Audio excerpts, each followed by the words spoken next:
Hi, I'm Liz. And I'm Rhea. Welcome to Karma's My Bitch, a podcast about love, Sex, connection, abundance, joy, purpose, peace, and how life isn't simply the stories we tell ourselves. So here we go. Another relationship episode, but an elevated one apparently. Yes, I hope so. What? So I kind of just want to start with catching everyone up on all the seasons and everything we've spoken to about relationships in a very, very short summary. Okay. And the reason why I'm doing it is only because it's clearly an obsession of mine, and not Just in terms of needing needing to find someone or anything else like that, but in terms of I'm fascinated by relationship. I have been since I was a kid. I've worked in it. I've managed, I've been in hopefully many toxic ones.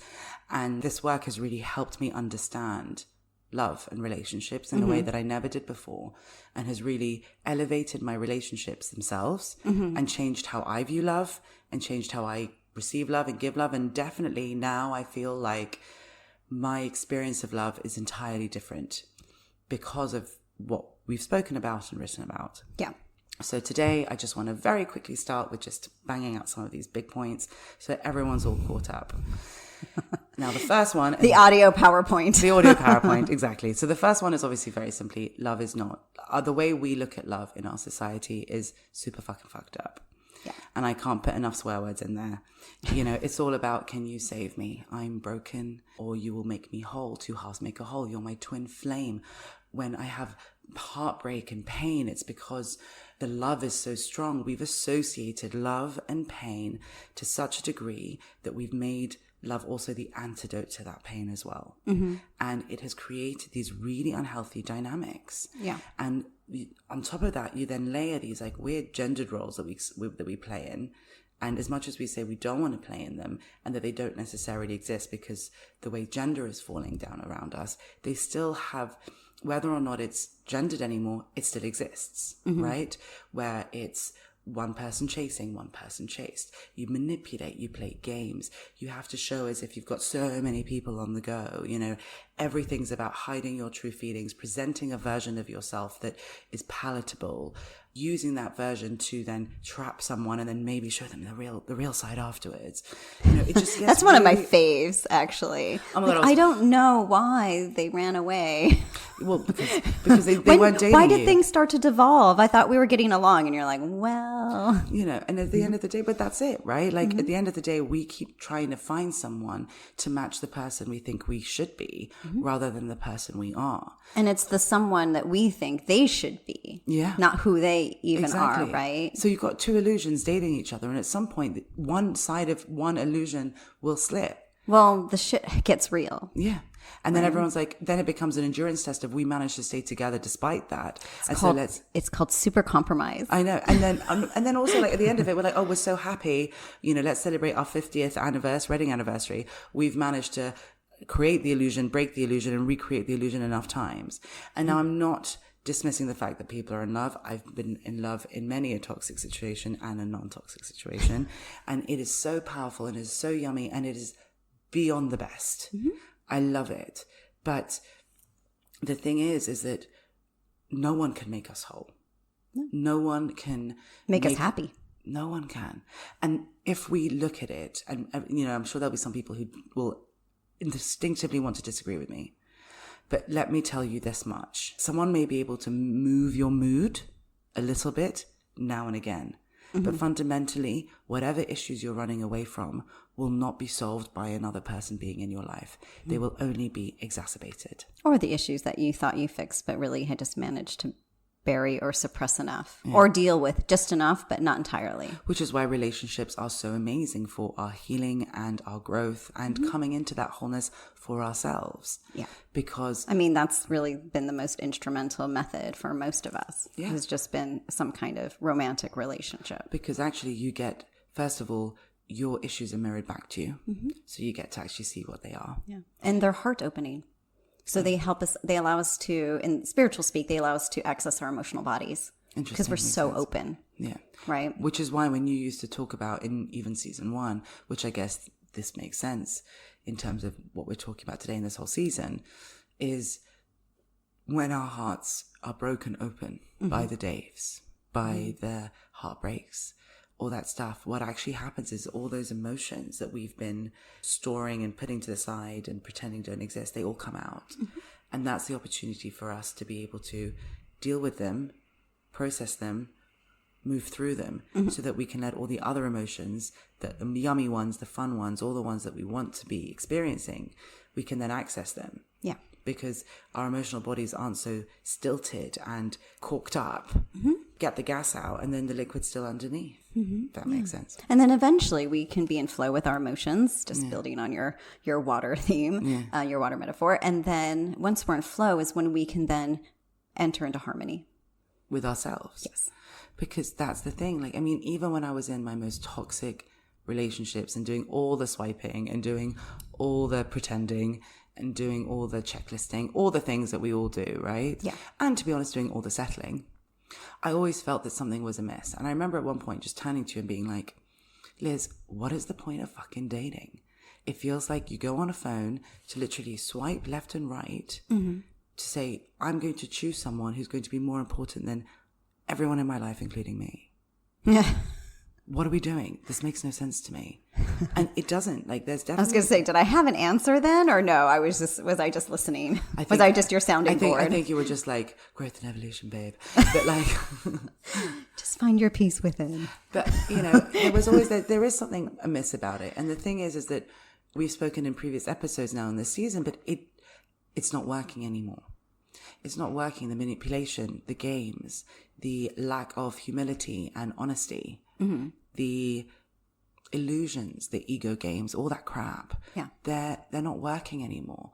For some reason, well, we know the reason, but for many people, it's just like, it seems to be affirming the idea that they won't find someone rather than making it clear that how they're going about it, i.e. not finding themselves first, isn't going to work. And when I mean finding yourselves first, caveat, huge caveat, I am not saying go to a fucking mountaintop and figure out who you are, or even work on all your issues and then go find someone. This is not what I'm saying at all. So what are you saying? I am saying... Yeah, how does one find themselves?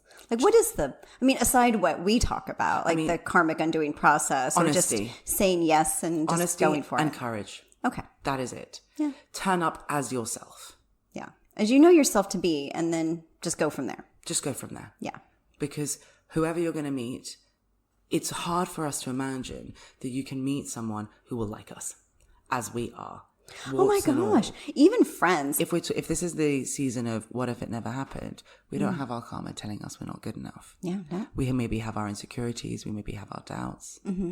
We maybe have separation, which tells us there's a right and wrong and all that. Yeah. So really, all we need is honesty and this is who I am, and courage to show it. Yeah. Knowing, owning, and expressing, right? It's the same three things that I guess now I've said, I can't believe I've said again, but it's the knowing who you are, owning it, and expressing it. Oh my God, I really didn't think that was going to be the episode that would like imprint upon you. I know, but that's the answer to most of these questions, right? Oh, true. That's how we do it. Yeah. And the thing is that at the moment that we keep playing in these dating rituals, like when are we going to go on the first date? How quickly are we going to kiss? How quickly are we going to have sex?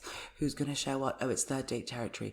Now we must talk about our relationships. This is what intimacy looks like. This is what connection looks like. This is what sex looks like.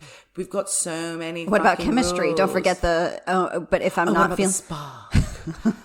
Spark. I mean, look. Is chemistry possible after 4 dates? I don't know. I'm like, I think you can answer that for yourself. At the end of the day, we all know deep down in our hearts whether or not we can see ourselves for longer or shorter with one person, with this person. If we could force it or fake it. Exactly. And at the end of the day, sometimes we feel like there's something still there. And so we stay because maybe their lesson isn't finished. Maybe there's something still there and we have to honor that. Again, honesty and courage. Who are you? How do you feel? And can you act accordingly and be accordingly? Like for me, that's a game changer, because how the fuck are you going to connect to anyone when you're not connected to yourself? And that's what I mean. It's not about like find yourself as in like, this is my best self and I have to pass tests and I have to, go do ayahuasca for 6 months and I kind of come back. I've now. Oh my God, if you do it for 6 months, dear God, help you. You're freaking me out there. Yeah, but you know what I mean? No, I totally know. Finding yourself as in just find your own voice. You don't need which you already have. Yeah. You don't need a retreat in Costa Rica to tell you that. No, you're perfect as you are. We all know we're always going to get better. and grow and become funnier and funner and more experienced and all this stuff. But we're actually, by not actually turning up as ourselves in the first place, we're not giving ourselves the opportunity to grow into the best version of ourselves. Yeah. We're giving ourselves the opportunity to learn more ways in which to manipulate another person. Because that's the other issue with all this manipulation bullshit. Yeah. Is that if you start dating from a place of like, I'm going to be this person who's kind of me, but A version of me. Okay. A version of me, which, there's a disconnect. palatable version of and me. when I'm going on dates or whatever, I'm going to be focused on being like the funniest person or the sexiest person, or I've been told, a bit like what Ricardo said on your first date. He read that book about asking questions more and you were like, who the fuck am I dating? Because they're not even talking to me about themselves, right? We come in with ideas of like implementing things, right? And then what happens is, and let's say it works.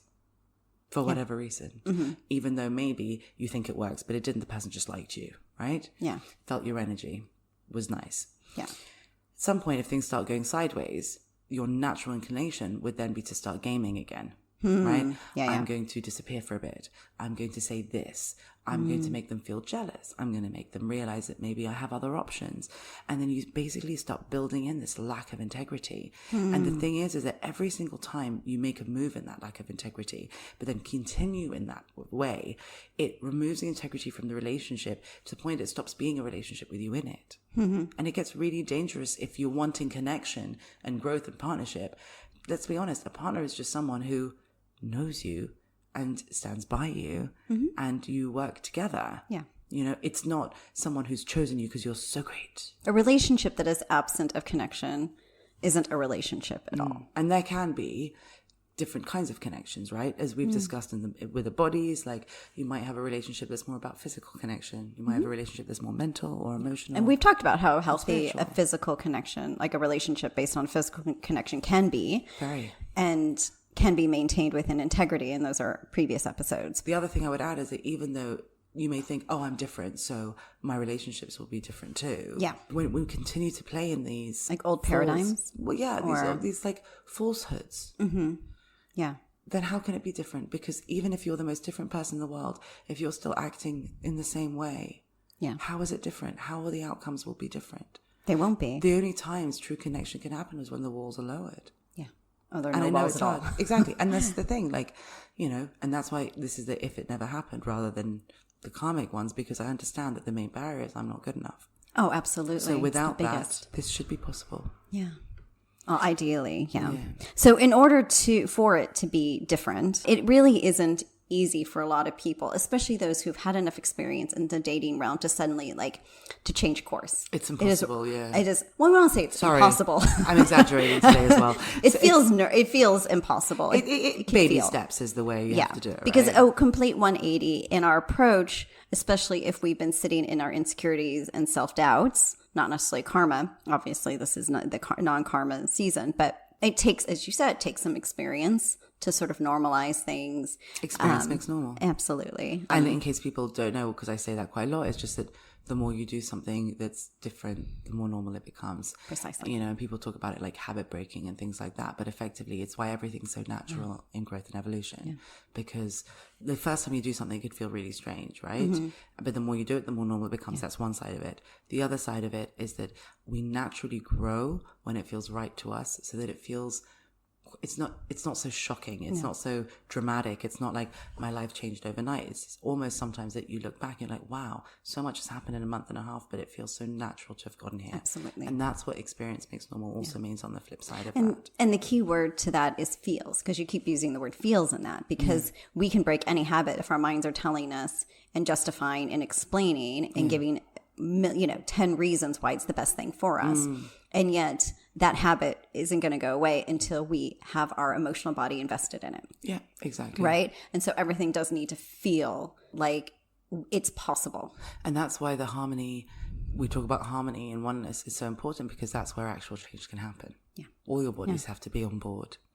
But how do we, from a spiritual perspective, how can we look at that shift? And maybe, well, how do we shift? I mean, I wish I could say it well, it's just going to be sad. I wish I could say it in a better way, but I feel like I'm just going to be really direct about it, is we really need to accept that life as we know it can no longer continue.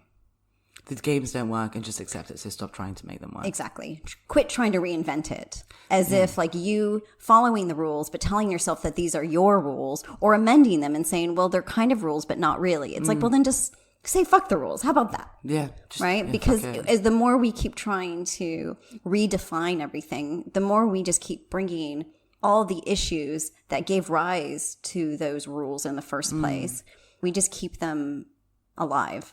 Because effectively the rules are basically one person. I mean, in my head, they started because there was one person out there who knew they were good enough, who had no doubts and insecurities and just behaved in a way. Then all these other people looked at them and go, let's write down what they're doing and emulate it. Yeah. That's basically, I feel like so actually the bit they should have been emulating was, I feel good enough and I'm just going to do what feels right to me. Mm-hmm. But actually what they ended up emulating was, this is how this person acts. This is the formula. Yeah. This is the winning formula. And it's not. It doesn't work. To win at the game. Otherwise, everyone would be in very happy relationships and they'd be very easy. We wouldn't have to learn a thing from them. Right. We just have to, it'll be like switching on a computer. Pretty much. So say we're just trying to reinvent something, or we're trying to force sort of like some old practices, but just sort of slapping a new label on it. Yeah. Like I'm still waiting for the Mars and Venus thing to resurface at some point, which I'm sure like in some weird way it has. Well, men are from Mars retrograde, maybe. Yeah, exactly. From the Venus one. Exactly. Maybe just the focus on astrology lately is just kind of like replaced that. But the more we try to make everything work, the greater the polarity backlash we'll experience. What do you mean by that? Because if something really runs counter to consciousness, anything that's not going to support our evolution is just going to get highlighted in this energy. Okay, what do you mean this energy? The energy that's pulling us to be more in integrity, right? Because right now everything's falling apart. There's really no energy to support separation anymore, right? It left in 2016? It started to, well, I mean, it's been falling apart for a while, but now we're really at a time where the more we try to move in separation, the ickier we feel. Yeah. Right? The less good we feel. And so we just keep having to sit in our like, I don't feel good stage. Right? Which runs counter to love, right? And relationships. Right. And I don't mean this in a good enough story. I'm just saying that in general, the less we are, We don't feel our well. genuine selves, the more we can sense it, right? Like, ooh, like you kind of almost get that instant, like, that's what I mean is the more we try, I mean, we can keep trying all we want, the worse we're going to feel. And that's not a threat. No, it just makes sense. Because actually, yeah. if you're going into romance and relationships to try and find someone, right, you're either coming at it from two places. One, a genuine desire for partnership, and two... In connection. A genuine desire for partnership and connection. Or two, I want someone to fix me. Or I'm so lonely, right? Yeah. So, but if you're continuing to play in the games and they're not working, which they won't for very long, and I could write essays on that, then all you're going to end up doing is watching that same thing come back to you again and again. It's not going to work. You're going to feel sadder and sadder and sadder. And so at the same time, you end up creating these links again between love, you, shit, you know? Yeah. And so that's why also the backlash, it isn't just like an energetic boomerang. It's just the more you play in it, the more you're going to hurt yourself effectively. Yeah. But again, and I know this is the what if it never happened, but there is a point to this fuck this, which is you've done something so many times, you don't want to do it again. So if you're not sure and you still want to, and you end up falling back on it, just pay attention. Precisely. If something isn't feeling right to you, maybe take a step back and evaluate. Yeah. I mean, and it's not about simple. we're not talking about the relationship. We're talking about your actions within it, because that's the other thing. I used to always think like, oh, I did this one thing wrong, so therefore the whole relationship is doomed. I better go find someone else. But actually, the more I've come to understand is that a little bit of honesty and a little bit of courage and a little bit of love goes a long fucking way. But desire for partnership is in fate anyway, isn't it? It is in our fate, but not the desire bit. It's just the partnership itself, you know? So when we're thinking about it in the larger context, right? Relationship and where it all fits in within our sort of fate tapestry. And fate is effectively all the because I know we haven't really spoken about it in the season. Fate is effectively all the possibilities that are written for us that we can enjoy. Precisely. So if we start behaving in a way in which we're running counter to our fate, which really looks like we're acting out of integrity. Well, because effectively, when you're acting out of integrity, you are running counter to your fate. Yeah. That's really what that means. Then what happens? We risk falling off of our fate line. And that's not a threat. That's not a, ooh, danger, watch out. I mean, this isn't meant to instill, worry or concern. It's more the less you are yourself, the less of your fate lines you can realize. It's very simple. But again, it might be part of your fate to have an experience to learn that. No, that would be in your karma. This is really, but how can I say this? It's like, I think I understand. I want this so badly, but I'm ignoring everything that is in my being that's telling me this is the way to do it, because I'm just copying everybody else outside of me. Yeah. And I want this so badly, I'm making the other person an object. The idea of the other. It's not even the other person. It could just be the idea of the other. And I'm operating within this other world, and it's forcing me to live outside of my fate. And it's also almost like, And it's also forcing me to live outside of my joy, right? Well, yeah, I mean, that's a joyless practice to begin with. And so when we're operating from that, so say we're operating against our fate, right? We're not accepting that, this person, whoever I'm meant to be with is going to cross my path at some point, because I know that the more I'm moving along in my fate, as in your words, I'm following my heart. I'm doing what I feel really called to do. I know that there is joy possible, right? Like when we're on that and experiencing our fate from that level, which is what ideally we would be and how we'd be living our lives without, absent of karma, and feeling good enough and God enough and everything, we're living our purpose. Yeah? When we're in our fate. And purpose will always supersede relationship. So what that means is, and this is kind of goes back to, these are the things that we come to accept, right? Like when we're living in our fate, purpose supersedes relationship, because if we're not living our purpose, our relationship becomes the thing that runs counter to it. So it's not our purpose is more important than relationships in the old sense of we've got to work really hard, and if our relationship suffers, so be it. Right. It's not that at all. Unless we're in our purpose, our relationships will suffer because we're not bringing the joy and our full light to it. Part of it, yeah. That's part of it. But because also then we risk two things. One, we're making that relationship our purpose. Which puts too much pressure on it. Picks a ton of pressure, and also then sucks a lot of the life out of it, because we're not our own source of joy. No, the connection between the two people are. Which will eventually become depleted. Because it's not like it's a cycle, like I put joy in and then I take joy out. I put joy in, I take joy out. I'm just taking joy out. Right, because I'm not sourcing. No, I'm not sourcing. I'm not putting joy in because I'm not finding joy outside of it. Right. Like pure joy, true joy. Exactly. So I feel like there was another reason, but as you might sort of see, like sort of purpose breeding joy, right? Or as a way to tap into joy, it's also power. Okay. Yeah, power is actually, we wouldn't say it's more important than the joy, but it's important enough that one cannot exist without the other. But the power, we would say, is maybe an ounce more important, if you will, right? Because that power is what breeds the knowing, the owning, the expressing. Because it's I know who I am. Because I know what I'm doing, right? Like yes, exactly. And it's not about using your work to define you. That's not it. But no. I am so amazing. I created this amazing thing. Whether it's like, I don't know, like a wooden figurine or a song or just a moment. Right? And it's that knowing, it's that power of I actually can do these things for myself to create these things. And the thing is that like, that's why I want to like debunk some of this stuff, because when people say, oh, know yourself or power, again, they in their head, you naturally want to go to games. You naturally want to go to those places. In spiritual speak, it is saying that I am sourced and I am sourcing. Because we are our own source. Yes. And until we can figure that out, we can't source a relationship. Yeah. Because and it's not our job to source a relationship entirely. No. It takes the people in the relationship, right? But is there someone for everyone? Yes. I'm going to say that till I'm blue in the face and until I die, because I can say that in this lifetime. Yeah. Okay, go on. Yes, Give me unequivocally. more than that. I feel like, no, but I know we said this in a previous episode, but I'm going to say it again because it actually feels good to say it, which is yes, because we still need it. In terms of our survival as a human species, partnership and relationship and connection is key. We just don't need it in the way that we used to, which is why we're having to untangle all the toxic stuff that was informed by separation in order to come into partnership in the more elevated or, healthy way in which we can connect as two beings, two divine beings, or as you might say, joyful beings who can then just fuck each other's brains out and be happy.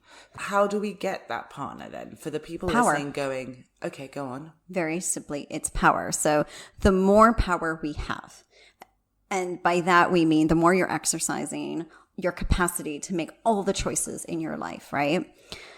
From a place where you don't give a shit about the consequences. Oh, like I told you earlier, I just don't care anymore. No, you just don't care I'm just going to anymore. throw everything out there and do whatever the fuck I want. And like whatever fucking lands, but I'm done doing anything else. Which is a consequence. Well, a couple things, right? Detachment. Yeah. Okay. That's really important. Yeah. And that comes with freedom. And those are two things, really critical things that most people aren't capable of. Because of separation. Because of separation, because they've just lived too long with a message that if you do that, you're going to fail. Yeah, but better to fail on your own terms than succeed on someone else's. It's easy to say that. No, I'm not saying No, it's it's true. I'm just saying that's, Yeah. But the other thing is also, and this is the one thing that I kind of came to, is that we spend so much of our time acting in prescribed ways and waiting for the result. Right. Right? We don't move until someone else tells us it's safe to move, or someone tells us it's our turn to move. Yeah. We don't do things that look different from everyone else because we assume that it won't work. We assume that everyone's tried everything and these are the ways that work and these are the ways that don't. I mean, the way we deify governments, the way we deify everything in order for us to feel like someone out there knows better than us because we can't see everything. Well, that and makes we'll just us- wait for them. Makes right? us good citizens. But it also just, it makes us powerless, but in other ways we could feel like we're choosing and moving forward. I think for me, the big thing wasn't even the freedom or the detachment. Maybe all those things were already there. But for me, the big thing was, fuck this. I'm done waiting. Yeah. Even if I just experienced like bomb blast after bomb blast from like where I've been chucking my energy out there, Yeah.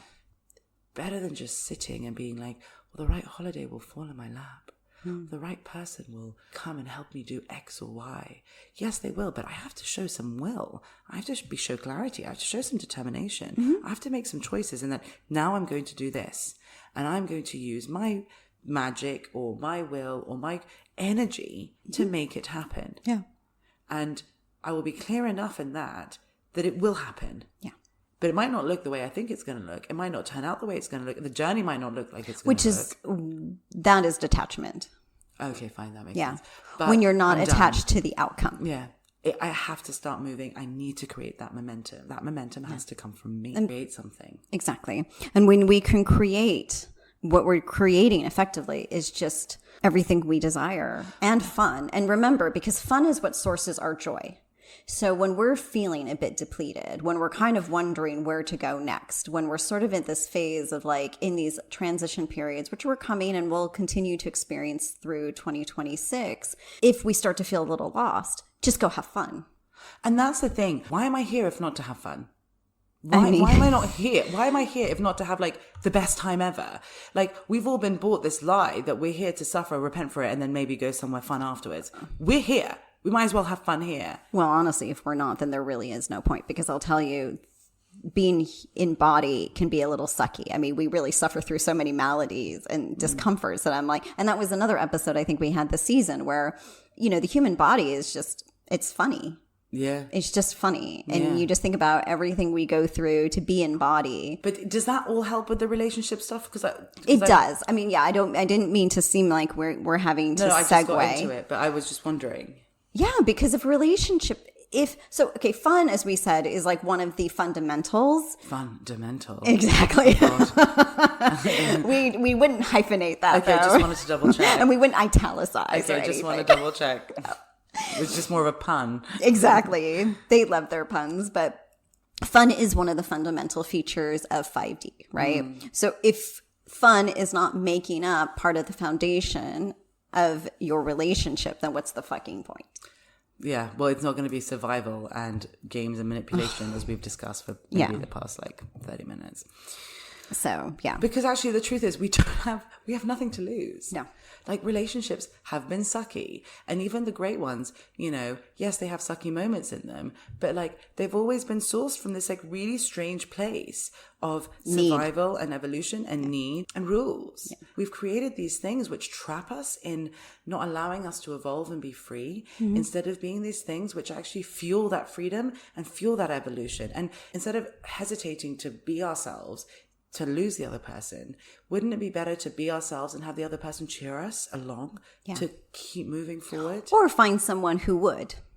Yes, that's what if it's not that person. Yeah, we could just move on. But it's not even that. It's not because also sometimes I wonder how many people have the potential for that, but also are so mired in the rules and the responsibilities that they perceive they have, that they're not able to actually be that. And instead they go for their outlets of, I'm just going to get wasted on a Saturday, or I'm just going to go play golf to get away from the wife, or whatever the fuck it is that they do. If we're actually having fun, how much more fun could we then have as a result of that fun? I feel like fun is kind of exponential. Yeah. There's no limit kind on of, fun. Are you kidding? It's no. Yeah, but there's no limit on fun. And for some reason we believe that we're only allowed like a certain amount of fun in our lives, and we have to like spread it out so that the lives aren't like the worst they could possibly be. When actually, who decided there was a limit on fun? Once we've pulled ourselves out of hiding, right? Once we've eschewed the rules and decided, I'm just going to like live my life for me. It doesn't have to be that messy. There is a way to remain dignified in it all. Okay, just checking. Because being dignified is maintaining and speaking your truth. And that is, of course, being your most powerful self, whatever that is. It's the knowing, earning, expressing. So in the end, what we're expressing is love, right?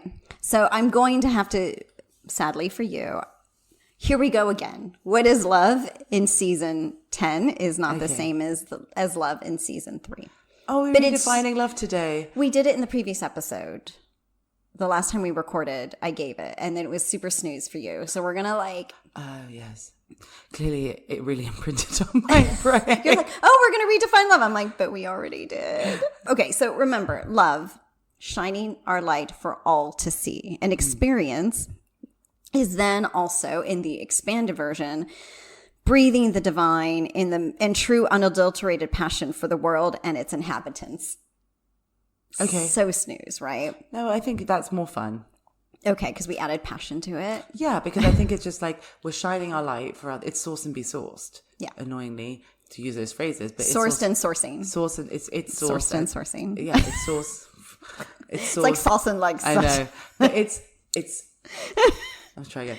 It's source and sourcing, right? So I'm shining my light, but that light is being reflected back to me.